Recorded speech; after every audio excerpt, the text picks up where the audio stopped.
go ahead and file the divorce papers."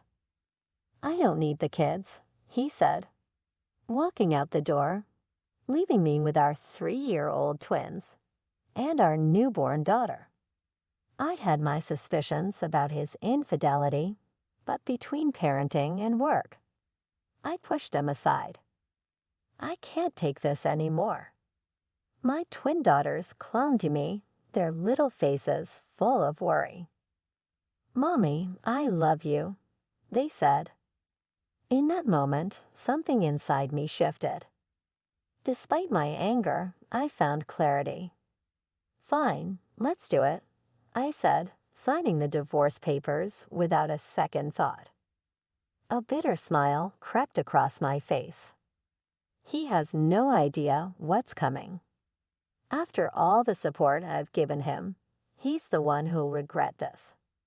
And so, unknowingly, he started his downfall. "I'll be late again tonight."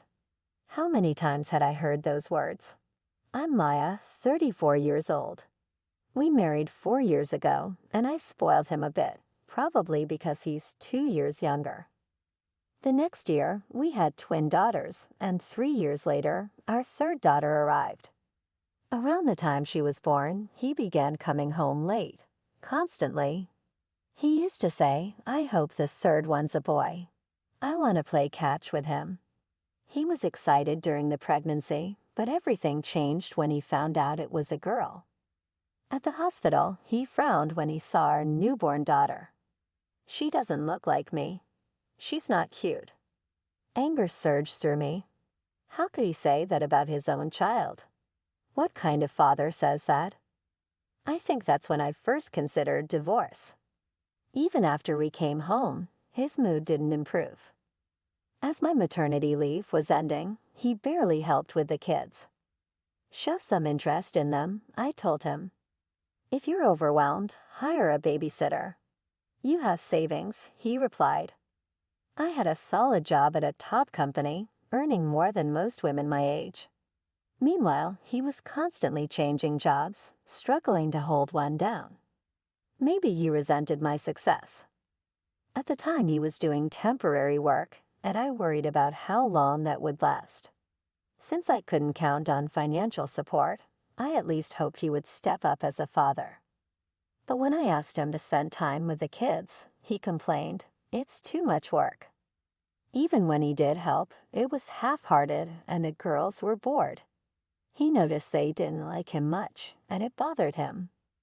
This pattern continued until one day, he just stopped helping altogether. "I'm tired from work. I need my weekends to rest." He'd either shut himself in his room or go out with someone else. Today, I had to work, even though it was the weekend. "I'm stuck if you don't watch the kids. I have things to do. Bye." He refused to watch them. I couldn't leave them alone, so I often had to find a babysitter last minute. This was tearing our marriage apart and hurting the kids, so I decided to consult with his parents. Their response was disappointing. "A wife must endure. That's the key. And don't forget to take care of what I mentioned the other day." My parents live far away, so I rarely see them.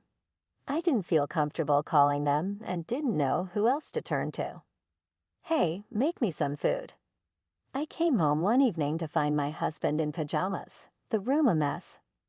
The only bright spot was seeing my kids, bored with their toys, light up with big smiles when they saw me. "Where were you so late?" "I had some errands at your parents' house." "Now hurry up and make dinner. I'm starving." "If you've been home all day, couldn't you have done the laundry or cleaned the bathroom?" He smirked at my question. I've decided not to do anything for people who don't show proper gratitude. "What do you mean?" "I cleaned the bathroom yesterday, and you didn't even thank me." I'm sure I said thank you. "Not that kind of thank you. I'm talking about $200 as a thank you." He held out his hand, asking for money. I was too tired and frustrated to argue, so I called him to the bathroom to talk away from the kids. "I do everything, work, house chores, and take care of the kids. Haven't you ever thanked me?" It's a wife's duty. And what's your duty? I work too. Despite earning only $1,000 a month and doing nothing at home, he still had the audacity to demand more. We argued for an hour. Mommy, I'm hungry. My daughter's voice pulled me back to reality. My husband stormed off, but I ignored him and hurried to make dinner. In the tense atmosphere, I uncovered his secret. My husband was having an affair. I confided in a colleague I've known since college. She had also divorced because of her husband's infidelity. You should gather evidence right away, she advised, sharing tips on how to do it. I had suspected something for a while. Just before our youngest was born, I noticed a sweet scent on him that wasn't familiar. Were you wearing perfume? I asked casually. He started sweating and stammered. There were other signs: late nights, less conversation, his distance from the kids, and a lack of intimacy. But one incident confirmed it for me. There was lip balm in your jacket pocket. It's mine. My lips get chapped. Are you using Channel's pink lip balm? Oh, well, maybe it's my mom's. His awkward excuse sounded like a lie. As he rushed to the bathroom, I saw it. What's that? It was a love bite in a spot usually covered by clothes. I almost confronted him, but decided I needed proof first. Take your time in the bath, I said, pretending not to notice. The next day, I got home late from work and found my daughters already asleep. The house was quiet except for the light in the dining room, where my husband stood holding a piece of paper. I've had enough. Let's get a divorce. What? You want a divorce? And you don't want the kids? He handed me the papers and walked out before I could respond. Mommy, the twins woke up from the sound of the door, looking worried. It's okay. Sorry for waking you, I reassured them, though things were far from okay. He says he's had enough. That's my line. And he doesn't want the kids. How could he? Tears flowed as emotions overwhelmed me, but I barely noticed. Mommy, I love you, my daughter said, hugging me tightly. At that moment, I knew I couldn't keep living like this. I couldn't let my daughters carry this burden. If I only had them, I'd find happiness. I finally knew what I needed to do. Fine. Let's file the papers. I said it with determination, and my daughters smiled. That night, we all slept peacefully. The next morning, I submitted the divorce papers and made a call. Yes, go ahead. It's my husband who's going to be in trouble. The person on the other end listened and acted. I'd thought about this for a while. If my husband betrayed me, I'd make sure everything he'd done came crashing down, even if it meant his life would fall apart. No regrets. 3 days later, Maya, where were you? I came home from work to find my parents-in-law and husband waiting. My mother-in-law was angry, my father-in-law looked pale, and my husband seemed completely clueless. Did you wait outside the door the entire time? That's unsettling. This isn't the time for that. What's going on? She shoved a letter at me. It's a notice from a lawyer. It's pretty clear if you read it. Her face flushed red and her voice grew louder. I have to pick up the girls, so if you'll excuse me. I walked into the house, ignoring them. My furious in-laws followed me into the living room, insisting we talk. Why did you send this out of the blue? We don't understand. You'll get it when you read the letter. Using a lawyer is cowardly. Even though they were in the wrong, they quickly tried to flip the situation. Frustrated, I struggled to explain. Finally, my clueless husband chimed in. Is this because you're unhappy with the divorce and filing a complaint? My in-laws stared at him, shocked. Of course, he had no idea about everything I had done for them over the years. We never heard about a divorce. Is that why this is happening? Our son is completely useless. What's the rush? You've ruined everything.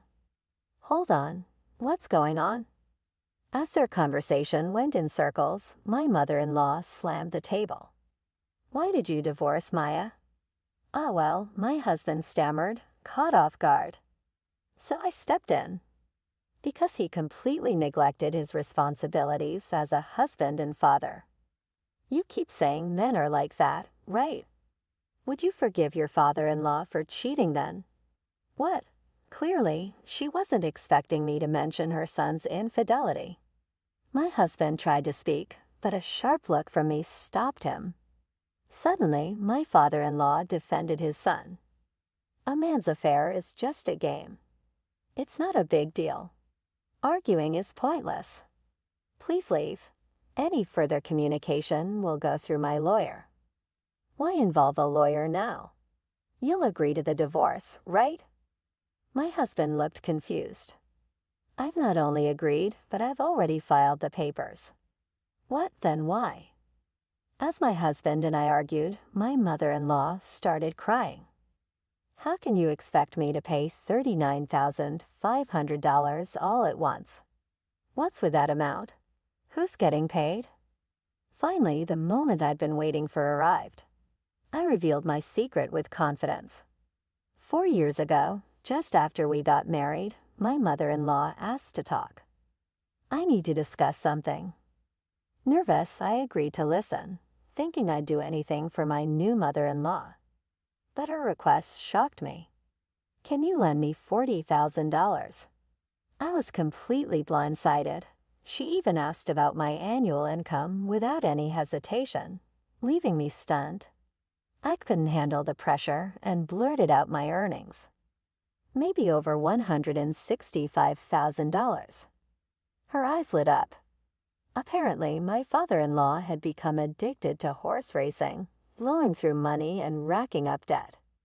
She begged me, desperate for $40,000 to repay the debt, and I couldn't refuse.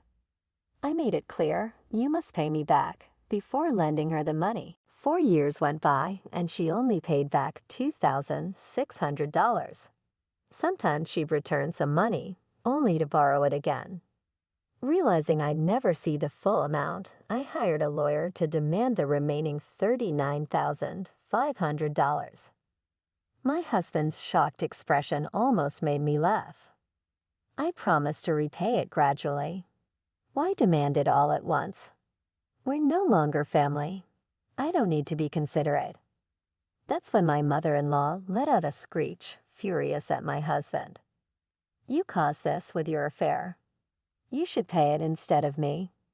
"Why me? We're retired. Our pension won't cover it. If you want to stay in my house, listen to me." Of course, she couldn't pay the $39,500. And my husband was unemployed at the time. "I'm going to live with Laura, so I won't pay." "Is that your mistress?" Tired of this back and forth, I decided to end it. Don't think it stops at $39,500. I'm also demanding $113,000 from both you and your mistress as compensation. And don't forget child support. "What? You can't do that." "It's only fair. It's the price for neglecting your kids and fooling around." "Where's the proof I cheated?" "Have you already forgotten you just admitted you're moving in with Laura?" I sighed and handed him the stack of evidence I'd gathered. I felt sick just looking at these. The photos were from his social media, showing him kissing and hugging his mistress.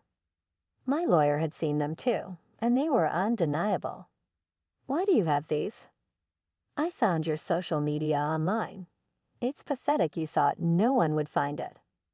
My foolish husband had left his account open for the public, posting carefree photos. It was surprising that someone so clueless about technology would be so careless, but it made gathering evidence of his infidelity easy. My in-laws were stunned, staring at him with their mouths open. "All right, it's time for you to leave. I need to pick up the kids." "At least don't go after Laura for compensation." "What if she leaves me?" "I don't care." Since the situation wasn't getting better, I kicked the 3 of them out. "Open up, help me. I didn't know about the debt. I could hear my husband yelling through the door for a while. "I'll call the police." At that, they finally left, dejected. A year has passed since then, and after paying me compensation, the mistress disappeared. Now my ex-husband, stuck living with his parents, was pressured to cover the $39,500, so he borrowed from a shady dealer. I got my money back quickly, but he's still on the hook for the $113,000 in compensation and $330 in monthly child support. He's earning his daily wage doing manual labor from morning till night. The interest on his debt is piling up, and he might never repay it in his lifetime. But that's not my concern. "Mommy, hurry up, or we'll be late." "Oops, my daughters are calling. Time to head to the daycare. They're growing up so fast."